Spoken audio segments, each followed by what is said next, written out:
प्रिय विद्यार्थियों, फिजिक्स और केमिस्ट्री का वीडियो तो हम आपको यूट्यूब पर दे रहे हैं, लेकिन बायो का वीडियो अभी तक हम नहीं दे पाए। विद्यार्थियों की डिमांड थी कि सर फिजिक्स और केमिस्ट्री में तो हमारा अच्छा हो जाता है, लेकिन अब बायो कैसे तैयार होगा। तो इसके लिए हम आज आपको बायो का पहला वीडियो क्लास 10th के लिए दे रहे हैं। आशा है आप सभी को अच्छा लगेगा।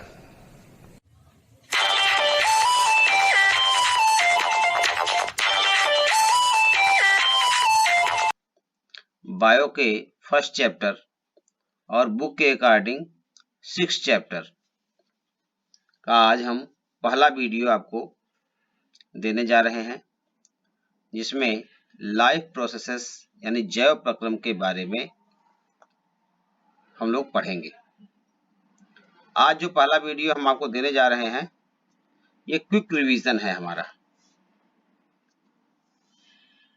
हम पहले एक बार रिवाइज कर लेते हैं, मेन थीम्स को देख लेते हैं, तब इसके बाद आगे डिस्क्रिप्शन करेंगे उसका। तो पहला पॉइंट जो हमने आपके लिए लिया है वह है जीवों में होने वाली विभिन्न क्रियाएं, जैसे पोषण, श्वसन, उत्सर्जन, परिसंचरण, जनन आदि को जैव प्रक्रियाएं या जैव प्रक्रम यानी लाइफ प्रोसेसेस कहते हैं। परीक्षा में प्रश्न आ सकता है, जैव प्रक्रम क्या है?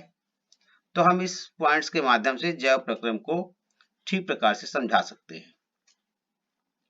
दूसरा प्रश्न आता है, शरीर क्रिया विज्ञान या कार्यकी से आप क्या समझते हैं? तो प्रिय विद्यार्थियों, इसके लिए डिफिनीशन है, शरीर क्रिया विज्ञान या कार्यकी यानी फिजियोलॉजी जीव विज्ञान की वह शाखा है जिसमें जैव प्रक्रमों यानी बायोलॉजिकल प्रोसेसेस का अध्ययन किया जाता है। तीसरा पॉइंट जो महत्वपूर्ण है, जीवों के शरीर संचालन के लिए उनके अंदर होने वाली विभिन्न रासायनिक अभिक्रियाओं को जैव रासायनिक अभिक्रियाएं यानी बायोलॉजिकल रिएक्शंस कहते हैं। चौथा महत्वपूर्ण पॉइंट लिया है, पोषण क्या है? बार बार परीक्षा में प्रश्न आता है। तो जीवों द्वारा भोजन या पोषक तत्वों को प्राप्त करने की क्रिया को पोषण यानी न्यूट्रिशन कहते हैं। पांचवा जो महत्वपूर्ण पॉइंट है वह है, जीवों को भोजन करना क्यों आवश्यक है? कक्षा तृतीय से लेकर के और अभी तक यह क्वेश्चन हर वर्ष दिमाग में आता है। हम ठीक उत्तर नहीं दे पाते। क्यों? क्योंकि अंडरस्टैंडिंग प्रॉब्लम है। हम ठीक से सुनते नहीं, ठीक से समझते नहीं, ठीक से जानते नहीं। तो आज उसका एक बिल्कुल शॉर्टकट आंसर आपके सामने है कि हमें भोजन करना क्यों आवश्यक है। तो 4 कारणों से उसके आवश्यक है।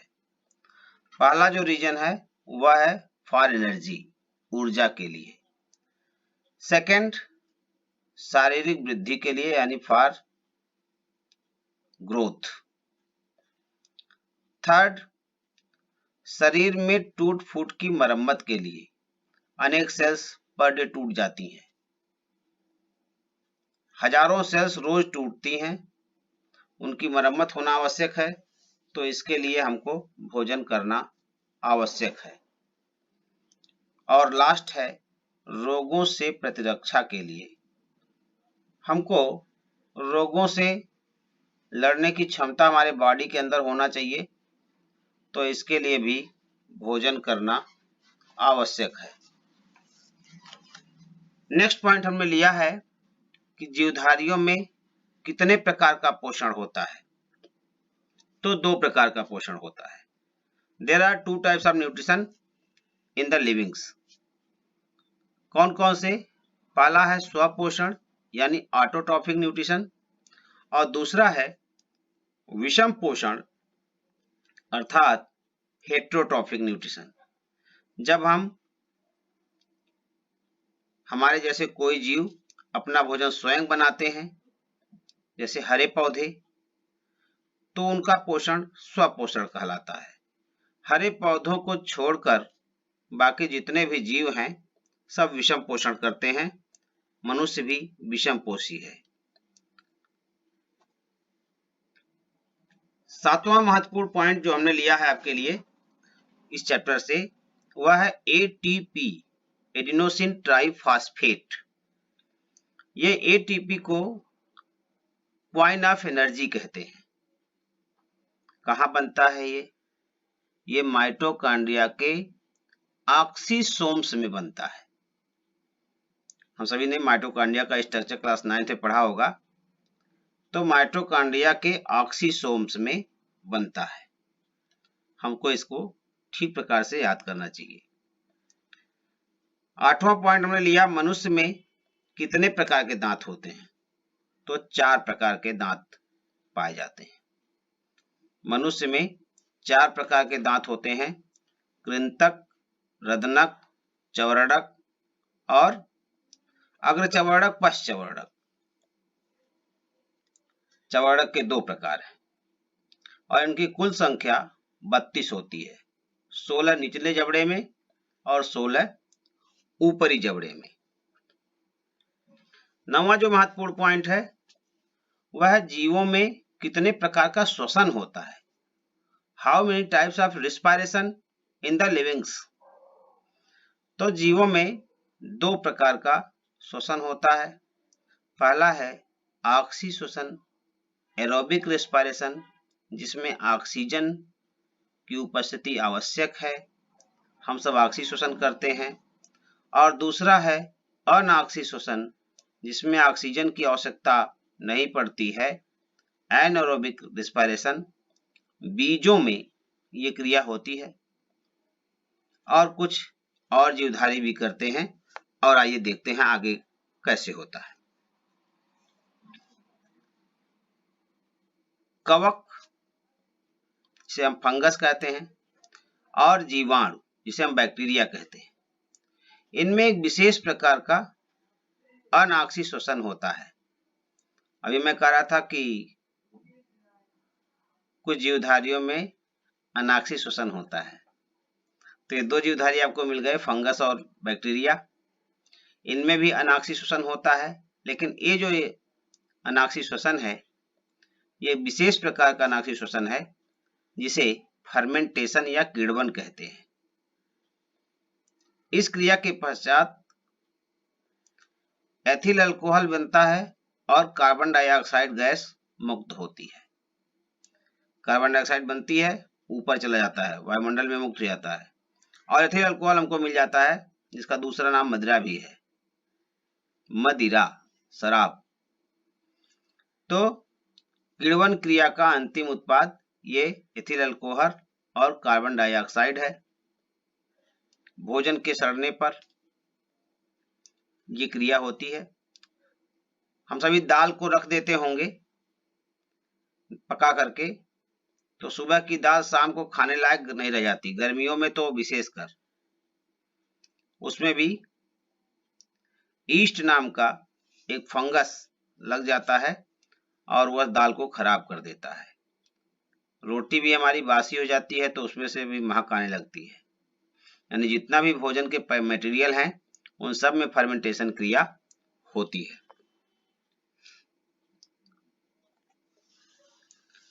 ऑक्सी श्वसन यानी एरोबिक रेस्पिरेशन, ये हमारे शरीर में होता है। हम ऑक्सीजन की उपस्थिति में श्वसन क्रिया करते हैं, इसलिए इस श्वसन को ऑक्सी श्वसन कहते हैं। ऑक्सी श्वसन की क्रिया में एक अणु ग्लूकोज के पाचन से 38 एटीपी अणुओं का निर्माण होता है, जिससे कुल 673 किलो कैलोरी ऊर्जा मुक्त होती है। यानी एक अणु ग्लूकोज के पाचन से 673 किलो कैलोरी एनर्जी मिलती है। ऐसे हम कितने ग्लूकोज के अणु खाते होंगे, गणना करने की जरूरत है। अगला पॉइंट जो हमने लिया है कि जो अनऑक्सी श्वसन होता है उसमें कुल 2 एटीपी अणु ही बनते हैं, यानी भोजन का ठीक से पाचन उसमें नहीं होता, और इसमें 21 किलो कैलोरी एनर्जी बनती है। अब समझने की जरूरत है कि हमारे शरीर में अगर अनाक्षी शोषण होने लगे तो क्या होगा, कितना नुकसान करेगा, इसको भी हमको समझना पड़ेगा। पढ़ते पढ़ते सोचना भी पड़ेगा, थोड़ा सोचते रहिए और आगे बढ़ते रहिए।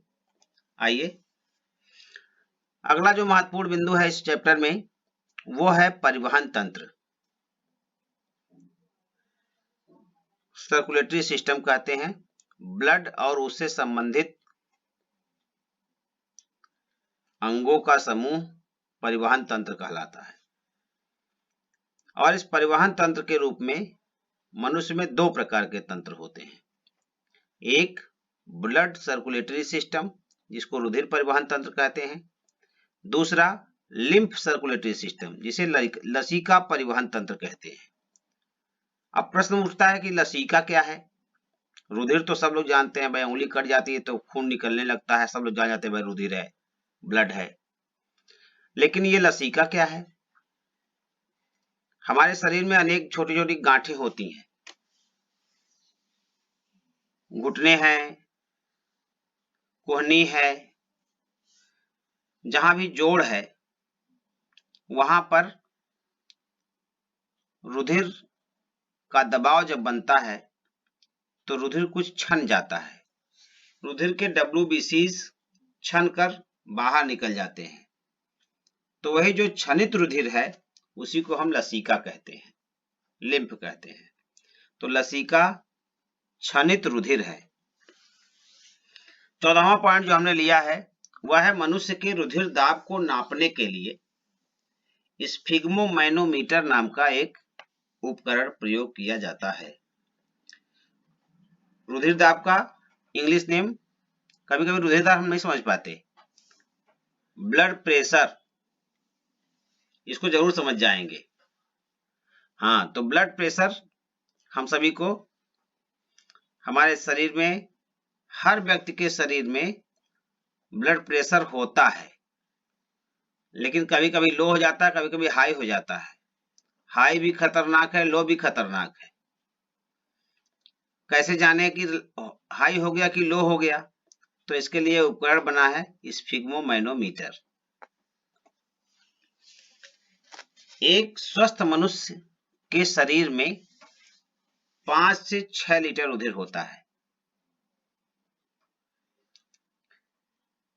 अगला पॉइंट हमने जो लिया, मनुष्य के हृदय का प्रकुंचन दाब, सिस्टोलिक ब्लड प्रेशर 120 मिलीमीटर पारे के दाब के बराबर होता है, तथा अनुशिथिलन रुधिर दाब यानी डायस्टोलिक ब्लड प्रेशर 80 मिलीमीटर पारे के दाब के बराबर होता है।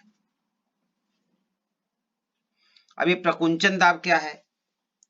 जब हमारा हार्ट के 2 पार्ट होते हैं, निलय और अलिंद। जब निलय हमारा सिकुड़ता है तो बॉडी में ब्लड को पंप किया जाता है, और निलय के संकुचन का जो दाब है वो प्रकुंचन रुधिर दाब है। किस गति से हमारे धमनियों में हार्ट ब्लड को फेंकता है, यह दाब प्रकुंचन रुधिर दाब है। और जब हमारा अलिंद फैलता है, यानी ब्लड को लेता है, बाहर से आए हुए शरीर के विभिन्न अंगों से आए हुए ब्लड को हृदय में जब जाता है तो हृदय फैल जाता है। इस अवस्था को कहते हैं अनुशिथिलन। और इस अवस्था में अनुशिथिलन रुधिर दाब 80 मिलीमीटर पारे के दाब के बराबर होगा, तो यह मनुष्य स्वस्थ कहलाएगा। अगला पॉइंट हमने लिया है प्रकाश संश्लेषण से। हरे पौधे सूर्य के प्रकाश की उपस्थिति में अपना भोजन बनाते हैं, और इस पौधों में होने वाली यह एक बायोकेमिकल रिएक्शन है, जैव रासायनिक अभिक्रिया है, जो हमें श्वसन के लिए ऑक्सीजन गैस देती है। शायद प्रकाश संश्लेषण क्रिया न हो तो हमको सांस लेने के लिए ऑक्सीजन गैस, जिसको हम प्राणवायु कहते हैं, वो ना मिल पाए। इसीलिए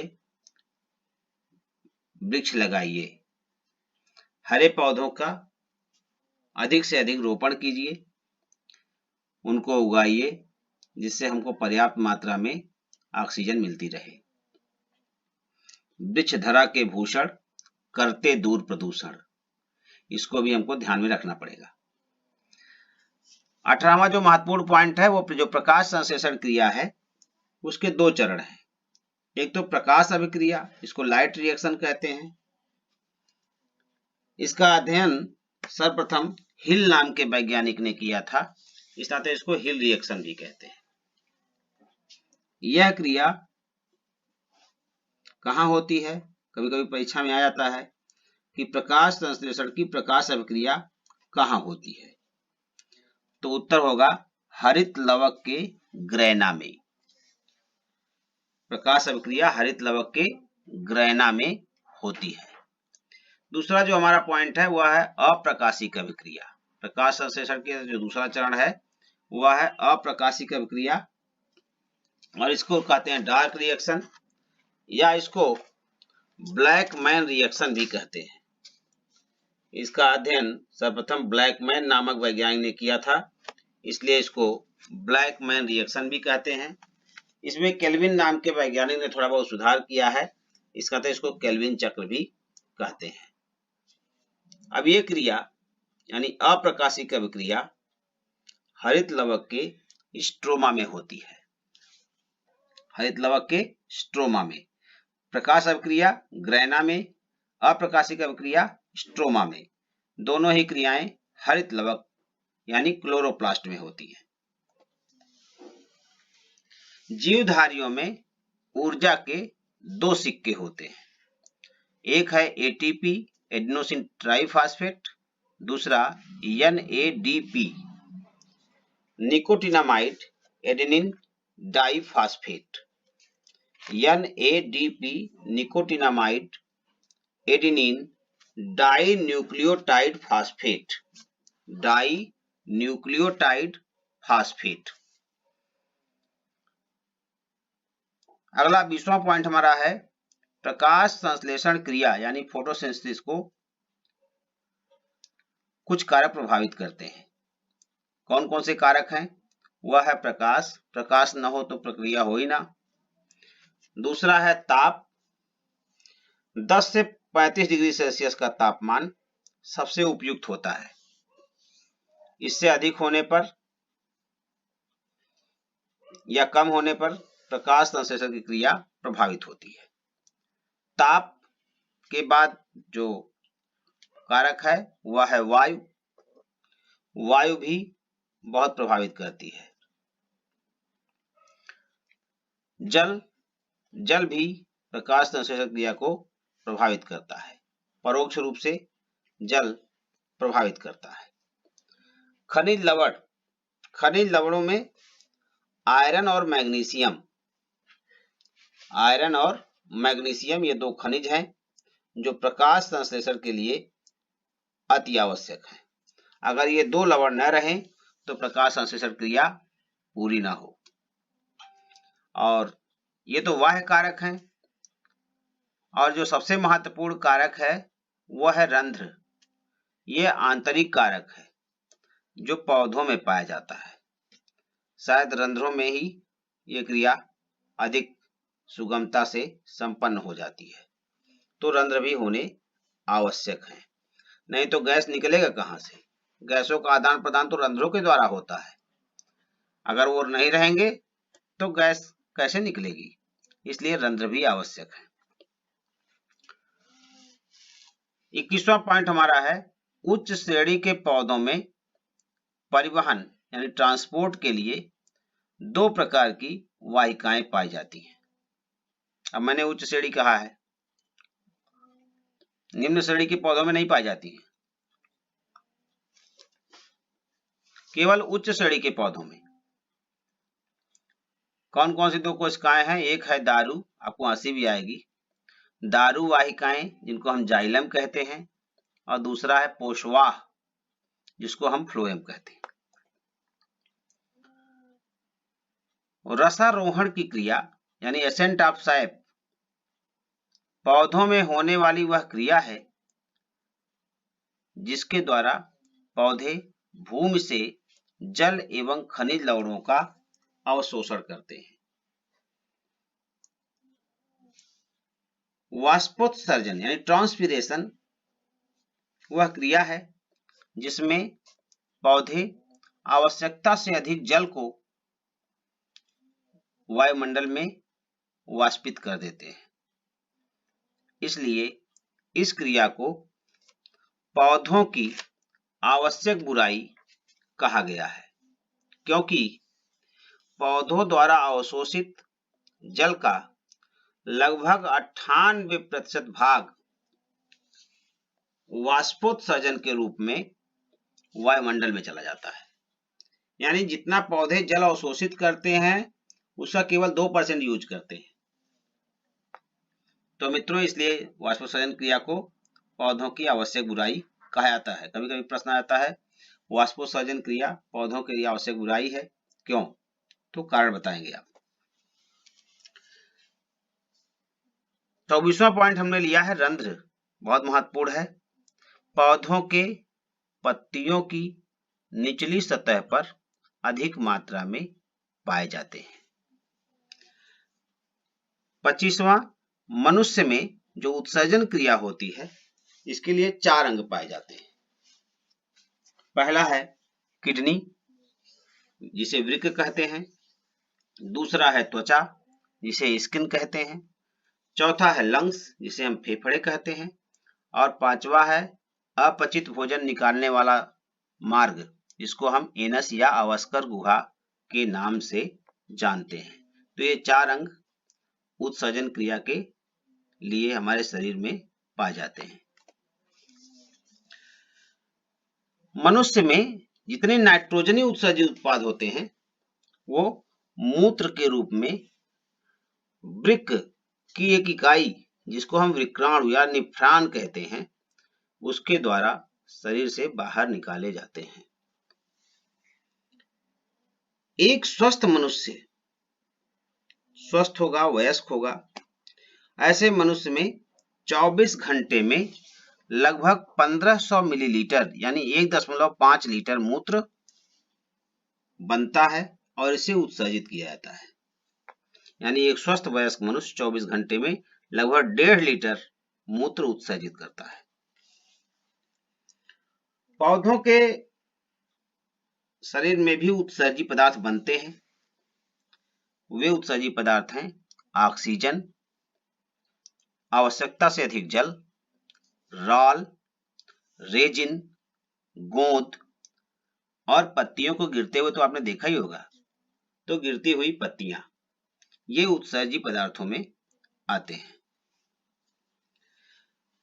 जो प्रकाश संश्लेषण क्रिया है बहुत महत्वपूर्ण है। प्रकाश संश्लेषण किसे कहते हैं, बार बार परीक्षा में आता है।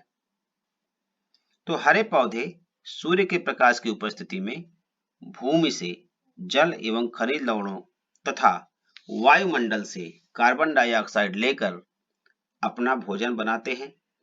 इस क्रिया को प्रकाश संश्लेषण कहते हैं। इसका रासायनिक समीकरण भी है, बहुत महत्वपूर्ण है। 6CO2 + 12H2O at the presence of sunlight and chlorophyll. सूर्य के प्रकाश की उपस्थिति में क्लोरोफिल में एक क्रिया होती है। क्या बनता है? C6H12O6 यानी ग्लूकोज का एक अणु, 6O2 यानी ऑक्सीजन जो वायुमंडल में मुक्त हो जाता है, और 6 अणु जल भी बनता है, 6H2O भी बनता है, यह भी पौधे में पड़ा रह जाता है। तो ये प्रकाश संश्लेषण क्रिया का रासायनिक समीकरण है। अगर कहीं परिभाषा देते हैं तो रासायनिक समीकरण देना चाहिए।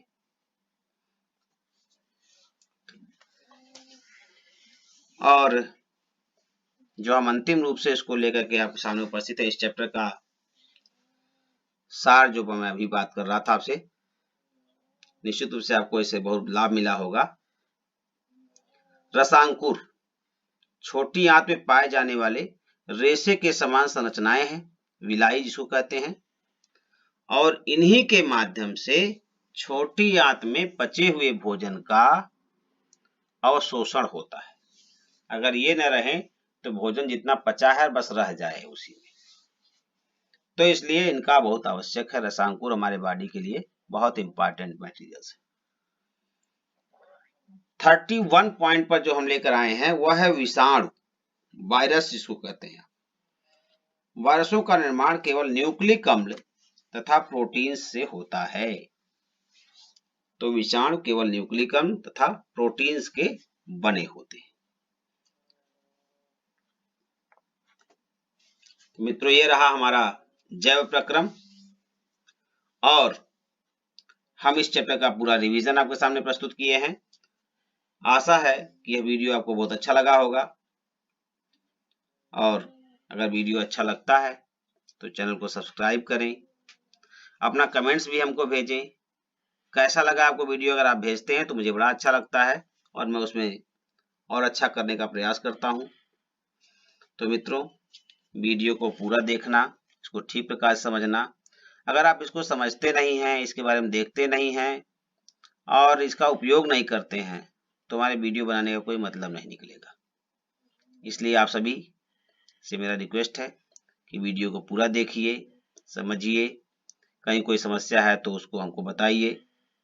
साथ ही साथ चैनल को सब्सक्राइब करें और हमारे बहुत सारे वीडियोस आपके हमारे YouTube चैनल पर उपलब्ध हैं, तो आप उनको भी देखें और अपनी स्टडी को कंटिन्यू बनाए रखें, लगातार जारी रखें और बोर्ड परीक्षा में आपका अच्छा रिजल्ट आए, मैं इसके लिए प्रयास कर रहा हूं। बहुत बहुत धन्यवाद।